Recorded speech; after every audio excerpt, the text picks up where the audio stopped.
All right, so you've sent in some really interesting bits from Jail Collins' A Simple Path to Wealth, and we're diving deep today to see how his ideas can help you in your own journey toward financial freedom.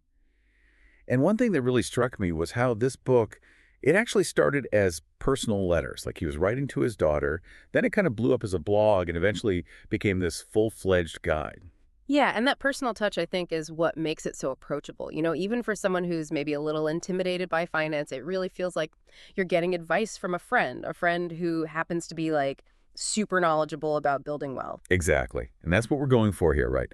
By the end of this deep dive, we want you to feel like you've gotten a handle on the core principles of financial independence. See if they fit with what you're trying to achieve and hopefully get excited about, well, about what's actually possible. So, ready to unpack some of Colin's most interesting ideas. Things like FU money or the power of index funds or even why you, yes you, he, can give like a billionaire. I am so ready. Let's get into it. Okay, first up, let's break down this FU money philosophy.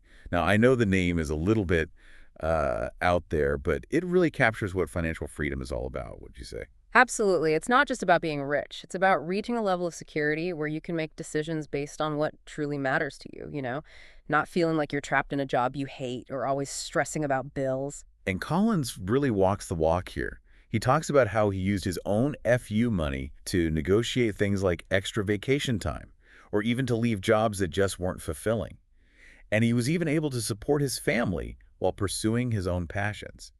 Imagine having that kind of freedom in your own life. It's really about having the power to say no when something doesn't align with your values and say yes to opportunities that excite you. Less financial stress and more power to take risks. It really gets you thinking. What choices would you make if you had that kind of freedom? What dreams would you chase? It's something powerful to consider as we go through this deep dive. Absolutely. And on that note, let's switch gears a bit and look at Collins' investment philosophy.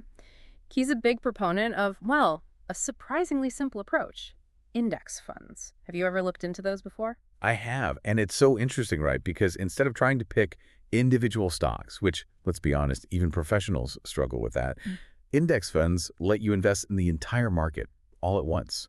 It's like casting a wide net instead of just trying to catch one fish. And Collins has a specific recommendation here. Vanguard's Total Stock Market Index Fund, they call it VTSAX. Low fees, lots of diversification to spread out your risk, and of course, the potential for long-term growth. Now, Collins is very clear that this isn't some get-rich-quick scheme. He's all about patience, thinking long-term and understanding that market ups and downs, those are just part of the process. He even compares those market downturns to like blizzards in winter. Unpleasant, sure, but Right. totally inevitable. You just got to bundle up, wait it out, and know that spring will eventually come around again. I love that. Makes market dips seem way less scary. But I do have a question. What about investing internationally? And what if someone can't access Vanguard? Does Collins address those things? He totally does. He actually suggests a couple alternatives like VTWSX for international stocks, or even VT, which is a global stock ETF. So he's got you covered no matter what your situation is. That's good to know. Now, let's move on to a topic I think a lot of people struggle with: debt. And Collins feels very strongly about this one. He actually considers debt to be a major obstacle to building wealth. He even goes so far as to call it a form of enslavement. Yeah, and he uses some pretty powerful real-world examples to really drive that point home, like the predatory nature of credit cards or the crushing burden of student loans. He's not just talking about the financial impact, but the psychological toll, too. So true. Debt can weigh so heavily on you, make you feel ashamed or guilty or even trapped. Something to think about as we go through this, right? How does debt, if you have any, play a role in your life? How does it make you feel? It's a personal question, but definitely an important one on this path to financial independence. Absolutely. All right, want to lighten things up a bit. Let's talk about one of Collins's his most brilliant analogies. He uses the image of beer and foam to explain how the stock market works. Oh, this one's great. So simple, yet so effective for understanding a pretty complex thing. Right. So the beer that represents the actual value of the companies you're investing in, their steady growth over time. And the foam, that's all the short-term price swings, the daily ups and downs driven by speculation and emotion. But basically, focus on the beer, not the foam. Exactly. Tune out that daily market noise. Keep your eye on the long-term growth of those businesses you've invested in. Love it. It's like seeing the forest for the trees. Now, for those who want a truly hands-off approach to investing, Collins suggests looking into something called target retirement funds. They call them TRFs for short. Think of them as the set it and forget it option of the investing world. They automatically adjust your investments as you get closer to retirement. Built-in diversification, nice and simple, but they do come with slightly higher fees compared to individual index funds. Right, there's always a trade-off. It's about figuring out how much control and involvement feels right for you. Would that simplicity be worth it for you, even with the extra cost? Definitely something to consider as you think about your own investment strategy. It is. Now, this next one might surprise you. Collins talks about giving like a billionaire. And no, you don't have to actually be a billionaire to do it. Exactly. He tells this really heartwarming story about donating a fancy dinner to his daughter's teachers. And, get this, it sparked all this unexpected joy and generosity. This got him thinking about charitable foundations, something that you, even if you're not super rich, can do. He breaks down all the advantages too, like tax benefits and asset growth, and even having control over how your donations are made. He specifically recommends Vanguard's charitable endowment program, and it's surprisingly easy to set up a foundation through them and manage your giving in a way that's meaningful to you. It's all about being strategic with your giving. Imagine aligning your money with your values and making a real difference in the causes you care about. That's powerful stuff. Really makes you think about the possibilities, even if you're not quite at the billionaire level yet. Yeah. So what causes are you passionate about? Have you ever considered this approach to giving? Definitely something to ponder as we continue to unpack all the Collins insights. Welcome back to this deep dive into the simple path to wealth. We've already uncovered some of Collins' key ideas for reaching financial independence, like those simple index funds and, the importance of steering clear of debt. But now let's dig into some of the more nuanced parts of his philosophy, maybe even a few controversial ones. And a good place to start is his take on dollar cost averaging. Okay, so for anyone who's not familiar, dollar cost averaging, DCA, it's basically where you invest the same amount of money at regular intervals, no matter what the market's doing. The idea is to avoid the risk of going all in right before, say, a market crash. But Collins doesn't seem to be a big fan, does he? No, he's definitely not on the DCA train. And his reasoning is, well, it's pretty interesting. He argues that, historically speaking, the stock market goes up more often than it goes down. So with DCA, you're kind of betting on the market to drop, which statistically it doesn't do most of the time. He even points out that from like 1970 to 2013, the market was up, get this, 77% of the time. So in his view, DCA might actually make you miss out on growth because you're not fully invested from the get-go. It's about trusting that long-term upward trend, even if things feel shaky in the moment, right? Absolutely. He's a firm believer in time in the market, not timing the market. But he's also realistic. He knows that market crashes happen. In fact, he has a whole chapter explaining why they're unavoidable and, get this, why they don't really matter in the grand scheme of things. Okay, now that's reassuring. I think we all get a little freaked out by those market crashes. So how does he explain them? Remember that beer and foam analogy? He goes right back to it. The beer, that's the actual company value. And the foam, well, that's all those short-term ups and downs. Focus on the beer, not the foam. Exactly. He wants investors to zoom out, focus on the long-term picture, the fundamentals, and not get spooked by all that daily market noise. He even says that market crashes, as scary as they feel, can actually be a fantastic opportunity to buy stocks at a discount. So instead of panicking, we should look at them as a chance to buy low. That's the mindset he's talking about. Takes a little courage, but he truly believes it pays off over time.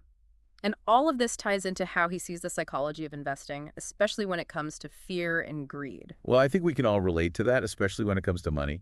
So what are some of his key takeaways there? He's very clear that fear is the biggest thing holding people back from building wealth.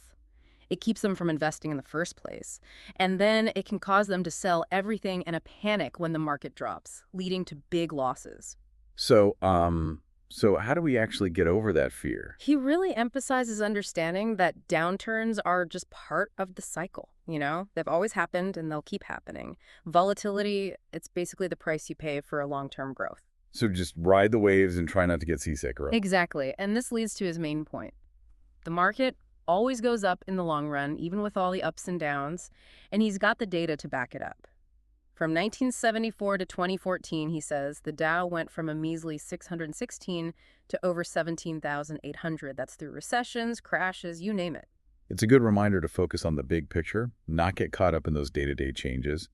Now, Collins loves Vanguard. They're the company behind a lot of those index funds he recommends.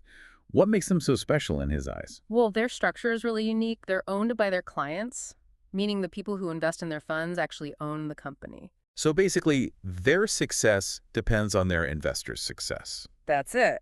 Collins argues that this makes Vanguard want to keep their fees low and focus on getting good results for their clients over the long term. It makes sense. They don't have to answer to shareholders who might be pushing for quick profits, even if it means investors pay more in fees.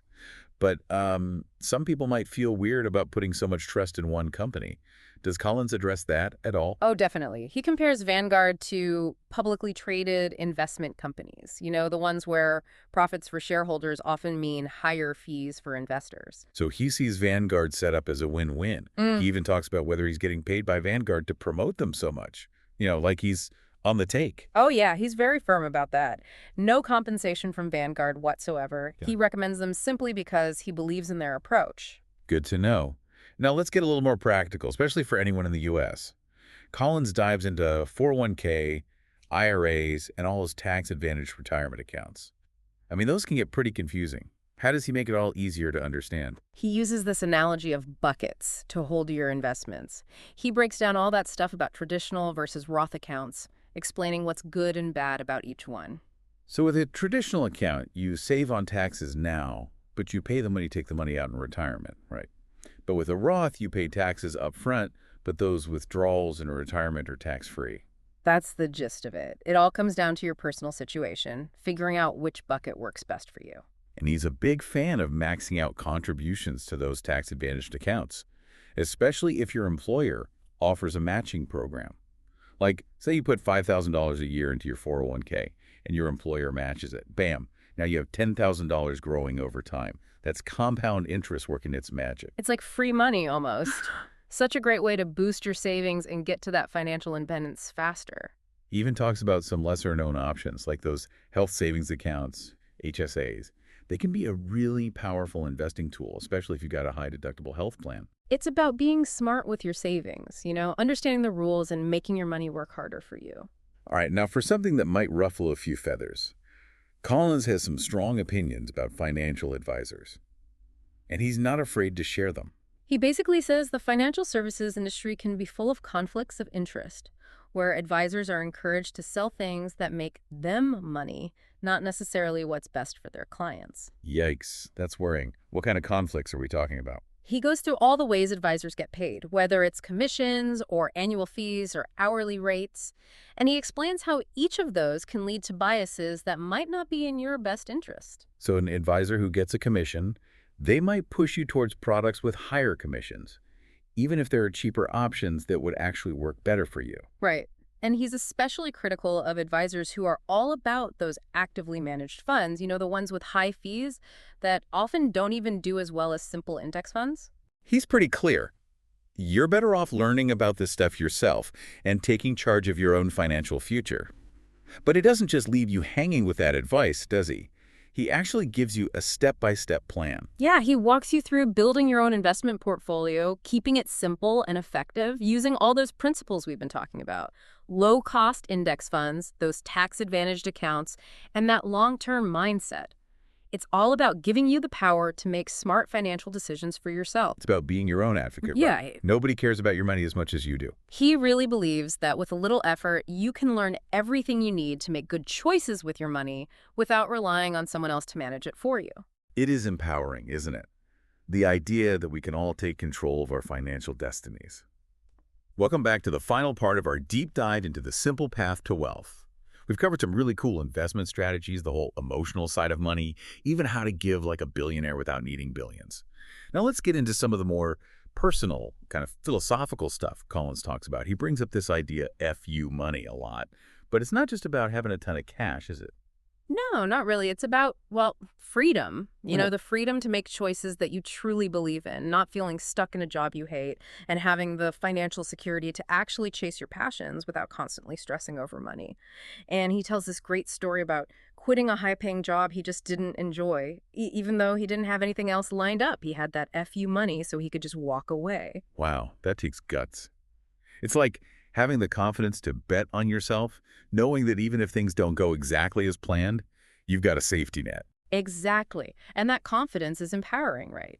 You can take risks, negotiate from a stronger position, and really prioritize what matters most to you. He also talks about how he used his financial freedom to support his wife when she decided to stay home with her kids. It wasn't about the money, it was about valuing family time and making choices that worked for their whole family. It shows how financial independence can help you live a life that matches your priorities, whatever they may be. And speaking of priorities, Collins has this fascinating idea of giving like a billionaire. Oh, I loved that part. He actually talks about setting up a charitable foundation, even if you're not a billionaire, and all the benefits that come with it. Tax advantages, asset growth, having more control over your giving. He even suggests checking out Vanguard's charitable endowment program. Yeah. Makes it super easy to set up a foundation and manage your giving in a way that's meaningful to you. It's a good reminder that you don't need to be super rich to have a real impact on the causes you care about. It's all about strategy and thinking long-term with your giving. So, what about you? What are you passionate about? Could this be a way for you to make a difference? Something to think about for sure. It is. Now, it's worth mentioning that Collins is honest about the potential downsides of pursuing financial independence. He knows some people might find it restrictive, like if it means focusing on saving and investing instead of, enjoying things right now. Yeah, he's very upfront about the trade-offs. Yeah. But he ultimately believes that the freedom and security you gain are worth it, more than any perceived sacrifices. It's not about denying yourself everything, it's about delaying gratification, making choices that set you up for a better future. And he tackles that whole argument, the one that says focusing on money is shallow or materialistic. Yeah. He makes the point that financial independence isn't about hoarding wealth just for the sake of it. It's about using money as a tool to build a life with purpose, where you can follow your passions, give back, and have the freedom to make choices that align with your values. It's about using your resources, no matter how much you have, to make a positive impact. And that brings us to a really big question Collins asks. What does it actually mean to be wealthy? Is it just about money, or is it something more?